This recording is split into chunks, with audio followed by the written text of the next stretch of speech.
YouTube वाले star teachers जिनको कुछ जानना ना कौड़ी, कभी ब्लैक बोर्ड लेकर कुछ एक्सप्लेनर बनाते हैं। ये वीडियो तो आप लोगों ने देख ही ली होगी। नेशनल मीडिया का काम होता है कि देश की जो समस्याएं हैं ना उसको सबके सामने लेके आना और उनका समाधान करवाना। लेकिन ये लोग क्या कर रहे हैं, आज की नेशनल मीडिया क्या कर रही है, मैं आपको बताता हूँ। ये प्रॉब्लम्स को ढकने का और काम कर रहे हैं ताकि ये पब्लिक के सामने ना जाए, और इनको ढकने के लिए ये सरासर उल्टे सीधे काम करते हैं। कभी मेलोडी, कभी झालमुड़ी, कभी कभी बताते हैं कि स्टूल के अंदर वो छेद क्यों होता है ऊपर। और जो काम नेशनल मीडिया को इनको करना चाहिए, उनकी जगह शिक्षक आकर के ये काम कर रहे हैं कि भाई ये पेपर लीक हो रहे हैं, इनके खिलाफ अगर शिक्षक खड़े हो रहे हैं तो उनको दो कौड़ी का ज्ञान बता रही हैं। अभी हाल ही में प्रयागराज में विवेक सर का कोचिंग सील कर दिया, कोचिंग बंद कर दिया, इसलिए क्योंकि वो बच्चों के साथ खड़े हो रहे थे। ये लोग टीचरों के खिलाफ कार्रवाई करते हैं। शिक्षकों की कोचिंग बंद करवा दे, कोचिंग ही बंद करवा सकते हो, हमारी कोचिंग बंद करवा दो, सारी चीजें बंद करवा दो, लेकिन विद्यार्थियों के खिलाफ अगर गलत होगा तो सब कुछ करवा लेना, इस जुबान को बंद नहीं करवा सकते। खिलाफ बोलेंगे, लगातार बोलते रहेंगे, और कभी भी इन विद्यार्थियों के साथ कुछ गलत होगा तो खड़े रहेंगे।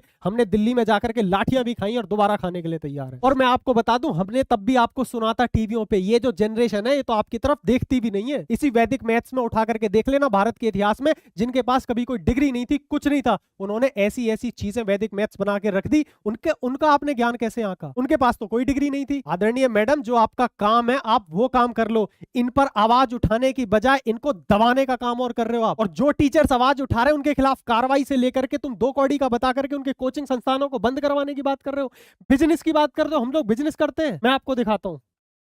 ये मेरा एक कोर्स है, लाइव कोर्स पढ़ाता हूं मैं, देखना एक बार। 499 की फीस है, 499 की फीस है। लाइव क्लासेस लेता हूं, 10 महीने खड़े होकर के पढ़ाता हूं इस डिजिटल बोर्ड पे 499 में, और 2 साल की वैलिडिटी देता हूं। 499 को अगर 2 साल से 24 महीने से डिवाइड करूं तो 20 रुपए महीने पैसे लेता हूं। ये हम बिजनेस कर रहे हैं, 20 रुपए महीने में पढ़ाते हैं हम खड़े होकर के। जो सरकार को करना चाहिए, तो जो एजुकेशन इतनी महंगी थी इंडिया के अंदर, वो ऑनलाइन टीचर्स ने आज इतनी अफोर्डेबल बना दी, जो 20-20 रुपए महीने में हम बच्चों को पढ़ा पा रहे हैं। और एक बात मैं आपको साफ बोल दे रहा हूं, बात अगर शिक्षकों की है तो मैं अपनी बात नहीं करता, हम भी किसी ना किसी शिक्षक से पढ़े हुए, हम भी शिक्षकों का सम्मान करते हैं। किसी भी हालत में शिक्षकों के खिलाफ जीवन में मत बोलना। और शिक्षकों के खिलाफ बोलने से पहले अगर आप चाणक्य की वो बात भूल गई तो मैं याद दिला देता हूं, जिस समाज में आप रहती हो ना, उस समाज का निर्माण और प्रलय शिक्षक की गोद में खेलते हैं।